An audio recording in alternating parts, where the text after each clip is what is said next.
विदेशी पर्यटकों के लिए भारतीय सड़कें किसी अजूबे से कम नहीं है। यहाँ के नजारे देखकर उनके दिमाग की फ्यूज उड़ने लगती है। हमें ये बातें इसलिए परेशान नहीं करती क्योंकि हम इसके आदी हो चुके हैं, लेकिन इसका मतलब ये तो नहीं कि यहाँ की सड़कों पर जो कुछ दिखता है वह सब स्वीकार्य है। सड़कों पर जहाँ देखे वहाँ मवेशी पंचायत लगाए बैठे मिल जाएंगे। कुत्ते बिल्ली से लेकर हाथी घोड़े और गधे भी आपको सड़कों पर कभी भी कहीं भी दिख सकते हैं।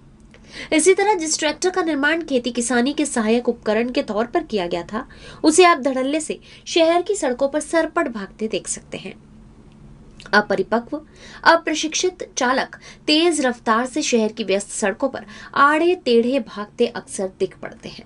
अब तो गलियों के सक्रिय होने के चलते मालवाहक के बतौर भी ट्रैक्टरों का बहुतायत में इस्तेमाल होने लगा है। एक तो यह बेजात तरीके से सड़कें घेरती हैं, उल्टे इसकी ऊट पटांग चाल के चलते अक्सर दुर्घटनाएं घटती हैं।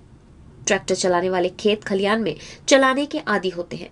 यही ढर्रा जब सड़कों पर उतर आता है तब यातायात नियमों की धज्जियां तो उड़ेंगी ही। शहर में शायद ही कोई ऐसी सड़क हो जहां ट्रैक्टर ना चल रहे हो। सुस्त रफ्तार ट्रैक्टर की वजह से इनके पीछे अक्सर वाहनों की लंबी कतार रेंगते देखे जाते हैं, जबकि नियमतः इनका उपयोग केवल खेत और गांव तक ही सीमित होना चाहिए। इस बेतरतीब वाहन को शहर की सड़कों से बेदखल करने के लिए एसपी ने सख्त आदेश जारी भी कर दिए, जिसके तहत अब शहर की सड़कों पर ट्रैक्टर चलाना निषेध है। लेकिन शायद हमेशा की तरह इस बार भी नियम और कायदे फाइलों और आदेश तक ही सीमित होकर रह गए, या फिर आला अधिकारी के आदेश की नाफरमानी करने में ही विभाग की कॉलर ऊंची हो रही है।